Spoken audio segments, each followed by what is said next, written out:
Welcome back, guys. Local Bulls fan here. Season is upon us. A lot to discuss. Excited, most importantly. Today we got, I think, the Lakers and the Warriors and Celtics, Philadelphia. I'm not too sure who's playing today because it's not the Bulls. But I'm ready to get right into it. Discuss preseason recap and season preview, my thoughts, predictions, expectations, things like that. So let's jump straight into it. First, I'm going to start off with the preseason takeaways. There's quite a few. First thing I noticed, commitment to small ball.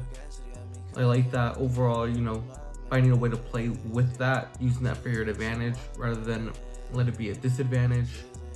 We could push the pace without Lonzo. Everyone thought we needed him to initiate the offense. Don't get me wrong, we do. That's why they pay him the big bucks. But he's not one of the stars. And it's Billy's job to be able to have every other guy just to do that. Not replicate it, but to buy into the fast-paced offense and the very active hands on defense. DeMar and Vucevic are not slowing down. Vucevic is coming back with a vengeance. He's ready. DeMar is showing people he's going to do it again, like how we did last season, plain and simple. Dalen wants to earn minutes. I personally need to see him in rotation. 6'7", active, push the ball, rebound. You need that. I was locked in as a starter. I heard Casey Johnson report that even Billy Donovan and Alex Caruso were pushing him to be more vocal, be more responsible with the ball, things like that. So the team obviously wants him. Everyone's bought in on their role. Team wants him to truly just lock in and be that starter, play to his fullest potential. His benchmark back. You see Javante over there, dunking everything, shooting the ball, high clip. Alex doing his thing. Andre Drummond's out there looking like he's the third Splash Bro, or now the fourth. So, a lot to think about. Zach, his handles look great. Yeah, he didn't do too much, but when he did do stuff, I liked when he drove in and didn't dribble out when he couldn't get an easy dunk or easy layup. Well, not easy, but Zach LaVine term easy. He was actually in there handling the ball, getting crafty. I like that a lot. Patrick Williams taking a step in the wrong turn. With all the positivity I'm putting out, I also want to acknowledge some negativity. Not an overreaction. Definitely none of these are overreaction by any means. Just an observation. If he's, it's just preseason jitters, or if he's gonna look like Tony Snell, who knows? We'll figure it out. I'm not gonna bash the guy or nothing. None of those games really counted. If that was the case, Zach LaVine, we overpaid, trash. That's not what we're talking about here. My season predictions. I want us to build upon the momentum and the success we had in the preseason. I want us to rest the stars and the veterans for the playoffs. Not rest, but gradually ramp up. Have an extended, 10-man rotation.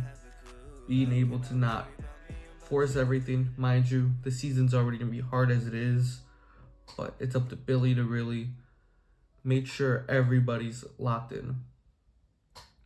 We have the graphic here I want to point out too. DeMar and Zach. When the Bulls are playing on all cylinders, pushing the ball and everything, both were top 5 scorers. This is something very realistic. Both guys are 25, 5, and 5 guys. Not the burgers. I definitely do see them replicating that. Moving on. We can't rest on DeMar to be a crutch. If our offense isn't working, we have to try something else. We can't just default to DeMar going ISO. It's not practicing good playoff habits. It's not getting everyone involved. It's very predictable, and if we want to avoid the play-in, we most definitely have to come up with something else. Billy has to try to win these coaching battles. For example, a team like Miami, where it's basically Jimmy, Bam, Kyle Hero, and a bunch of G League type players. I'm sorry, if the rest of the roster was on another team, they would not be that good. Let's be honest. But Eric Spoelstra's doing it for them. I look at them, if it wasn't for him, I think they'd be a playing team. So Billy needs to make sure he wins that battle against him, because our team is overall better. Talent-wise, we're too good not to. So we have to make sure he has to outwit him. That things like that can help us avoid the play-in. Really focus. These young players, our young core needs to take advantage of every opportunity they're given. Io with that starting role, you see I would like to see him really, the contract year for him, look like the most improved player out there. For one, I'm tired of them giving it to top 5, top 3 draft picks for panning out and being as good as, they're supposed to be. Plain and simple. So I would personally like to see him take that leap, as well as Zach look like a top 5, top 10 player out there. Those are my expectations. That's what I would like to see out of this Bulls team going into this season. I think all these will lead to success. Now my predictions. I think if they follow all that, it will fall under the best case scenario. 52 wins, 30 losses. We have DeMar and Zach all-stars again. Io and Patrick Williams definitely taking a leap to help really push us to stand out. Mind you, just the couple of these wins are really gonna make or break us from top 4 to I think like the 8th, the way the East is looking.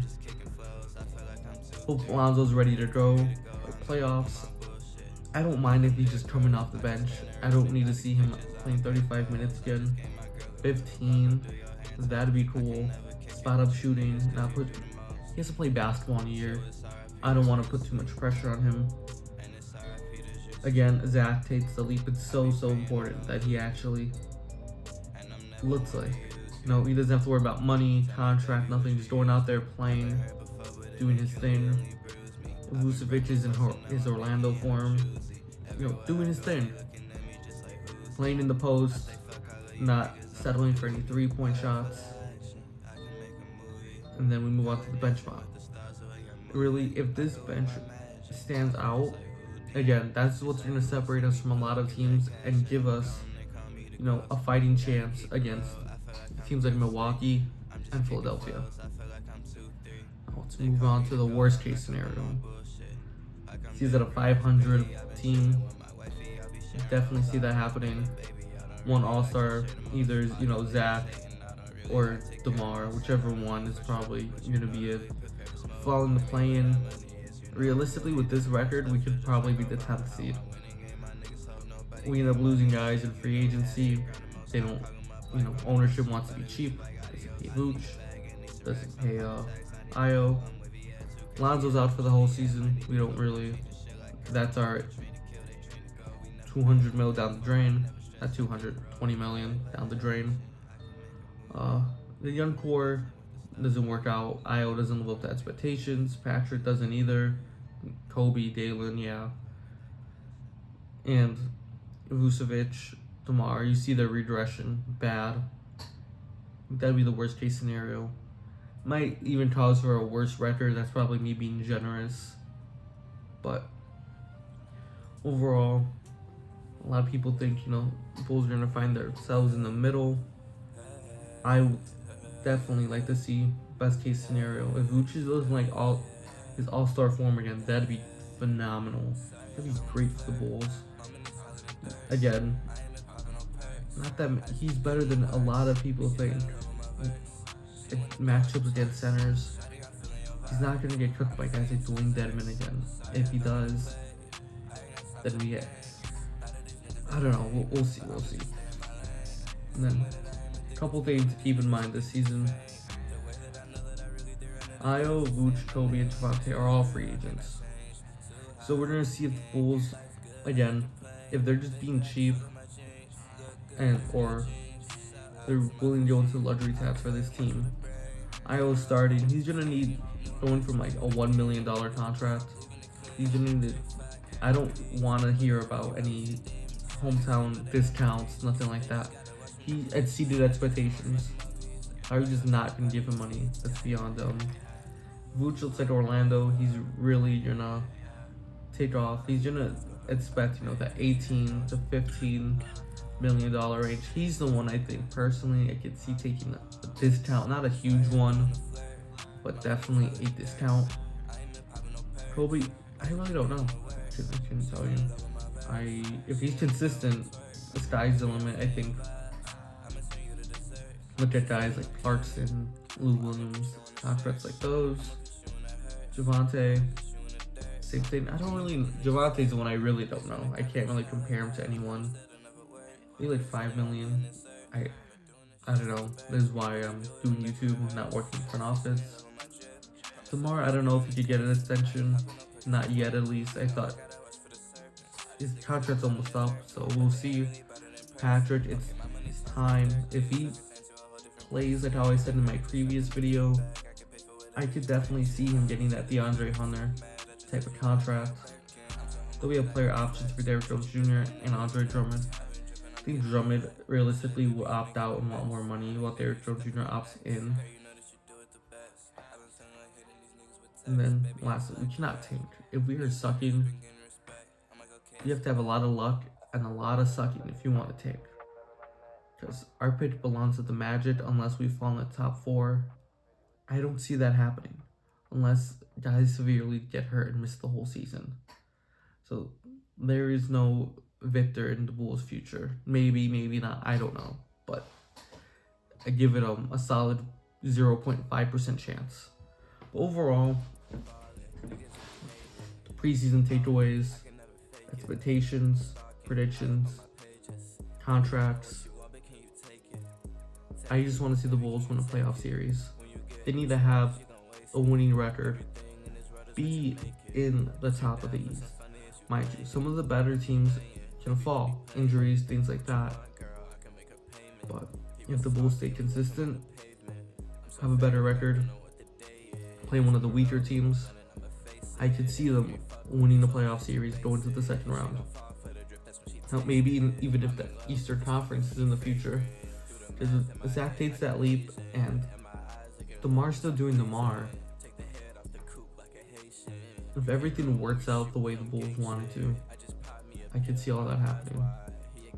But I'm excited to see that first game against Miami. Cannot wait. Let me know in the comments what you guys think. Any other type of videos you want to see. I see a lot of the player analysis are really going up. I could do more of those. Overall, thank you guys. Please like, subscribe. Then let's catch up with more videos. Bye.